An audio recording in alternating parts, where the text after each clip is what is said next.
निश्चित भाव विजु जनता दल गत थर जितेबले मोर दलर नेता सभापति मान्यवर नवीन पट्टनायक आमको कही आम विरोधी दलर भूमिका नेबू बोली आ 4.5 कोटी ओडिशावासी स्वर हबू आपण देखी 4.5 कोटी बहुत कम दिन 2 दिन 3 दिन जितेबले हाउस चलता से आम ओडिशावासी स्वर होमें कहूँ आग को आम ओडिशावासी स्वर हबू सब प्रकार जहाँ ओडिशा को अवहेला जितेबले आम से प्रतिवाद करूँ आग को से प्रतिवाद जारी रही जे एनएच कथा हो आप देखिले जितेबले एनएच अनुगुल संबलपुर कटक रास्ता आज मरण जनतार पलटि नेट कनेक्टिविटी हो बैंक कनेक्टिविटी हो आमर जी देखा कोयला रॉयल्टी कथा हो रेलवे कथा हो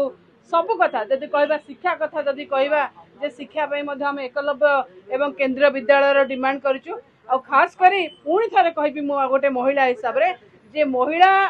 बिल खाली पारित करदेले हम ना महिला बिल की लागू करार आवश्यकता अच्छी महिला आम कहूँ महिला स्वर हबू 4.5 कोटी ओडिशार लोक ओडिशावासी जो मैंडेट देइचंती से अनुसार काम करिबो। महोदय तो आज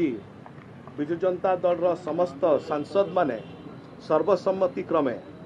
Biju Janata Dal parliamentary party chairperson भाव निर्वाचित करचंती। आज नवीन बाबूंकर नेतृत्व में Biju Janata Dal parliamentary party chairperson भाव से आमको जो उद्बोधन देइचंती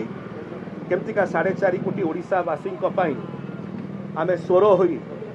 जो अनेक सब प्रसंग गुड़िक रही स्वतंत्र राज्य पाहिया मान्यता हो आदिवासी कल्याण हो महिला सशक्तिकरण हो चाषी उन्नति हो अनेक प्रसंग अच्छी जहाँ को आपण सम्मुखें रखीचु ए समस्त प्रसंग को लेकर एक स्ट्रॉन्ग अपोजिशन भाव एक सुदृढ़ विरोधी दल भाव पार्लियामेंट में उपस्थापना करवा आपण माने विगत पार्लियामेंट सेशन जदियो कम दिन रहा आपण मैंने देखी कि प्रकार भाव में विजु जनता दल राज्यसभा जोरदार विरोध करथिला केंद्र सरकार को एवं एथुरु गोटे जिनस स्पष्ट होछि जे विजु जनता दल मान्यवर दलर सभापति एवं विजु जनता दलर संसदीय दलर चेयरपर्सन नेतृत्व में आमे आगौछु एवं एई जो अधिवेशन आसुछि सेठी मध्य ओडिशार सर्वांगीन विकास एवं जुक्तियुक्त जो डिमांड्स गुड़िक रही ताकू नहीं उत्थापन करी।